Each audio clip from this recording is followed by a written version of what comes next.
Hello hi అండి, అందరు బాగున్నారా? ఈరోజు రెసిపీ వచ్చేసి గోధుమ రవ్వ ఉప్మా. దానికి కావాల్సిన పదార్థాలు: ఉల్లిపాయలు, టమాటాలు, అల్లం ముక్కలు, పచ్చిమిర్చి ముక్కలు, ఏడిచనలు, తాలింపు గింజలు. ముందుగా బాండీ తీసుకొని దాంట్లో 4 గంటలు నూనె పోసి తాలింపు వేసి బాగా వేగిన తర్వాత ఉల్లిపాయలు, వేరుశనగపప్పు వేసి బాగా వేయించుకోవాలి.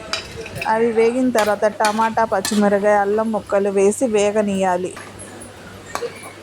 అలా అంతా వేగిన తర్వాత కొంచెం సాల్ట్ వేసి వేగనివ్వాలి.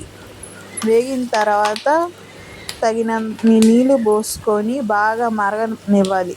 నీళ్ళు మరిగేటప్పుడు తెరిలేటప్పుడు గోధుమ రవ్వ వేసుకొని కలుపుకోవాలి. బాగా కలుపుకున్న తర్వాత ఒక 10 నిమిషాలు, పావుగంట మగ్గనిచ్చి తర్వాత ఉడికిందో లేదో చూస్తే చాలండి, ఉప్మా అనేది తయారైపోతుంది. మా ఛానల్ని లైక్ చేసి సబ్స్క్రైబ్ చేయండి. మంచి రుచికరమైన వంటల కోసం మీ లైకులు, మీ సబ్స్క్రైబులు చేయండి.